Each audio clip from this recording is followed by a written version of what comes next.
আমাদের জীবনে চলার পথে আমাদের আশেপাশে এমন কিছু মানুষ থাকেন যে মানুষগুলো যখন আমাদের সঙ্গে থাকেন আমরা তার মর্ম বুঝি না।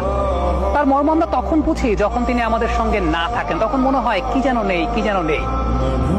বাংলাদেশের ক্রিকেটে নায়ক শব্দটা বললে অনেকের নামই আসবে, কিন্তু পার্শ্বনায়ক শব্দটা বললে একদম চোখটা বন্ধ করলে আপনার সামনে যে চিত্রটা ভেসে উঠবে সেটা মাহমুদুল্লাহ রিয়াদের।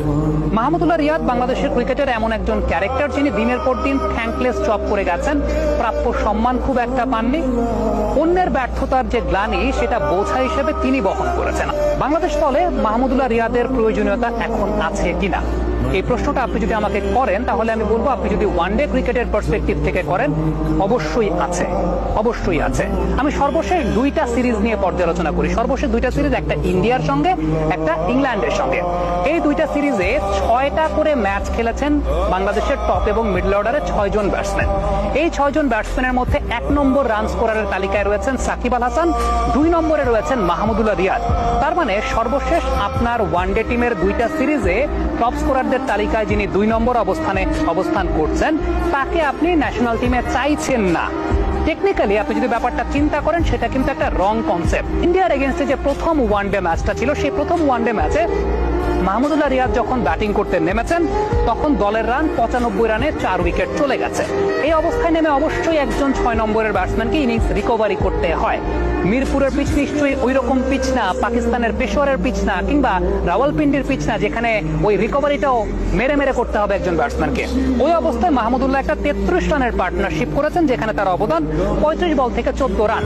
এখন আপনি আমাকে বলতেই পারেন মাহমুদুল্লাহ রিয়াদ 35 বল থেকে 14 কিনা খারাপ ব্যাটিং, ওই যে 95 রানে 4 উইকেট পড়ে গেছে সেই জায়গাটা মিরপুর শর্ট অফ কন্ডিশনে রিকভারিটাও তো একজনকে করতে হবে। ঠিক তার পরবর্তী ম্যাচটা আপনি যদি চিন্তা করেন, অর্থাৎ দ্বিতীয় ওডিআই যে ম্যাচটা, সেই ম্যাচের অবস্থা আরো খারাপ।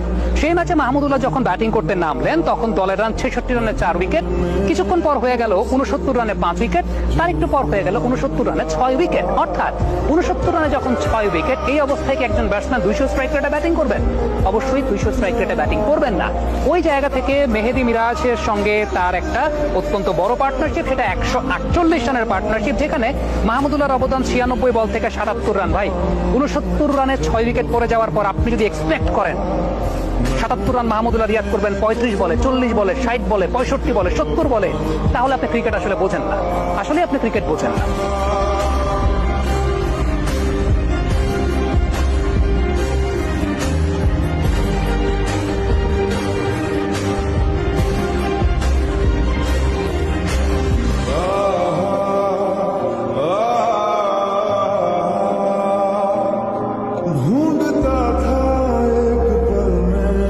বাংলাদেশ দলে মাহমুদুল্লাহ রিয়াদের প্রয়োজনীয়তা এখন আছে কিনা? অবশ্যই আছে, অবশ্যই আছে।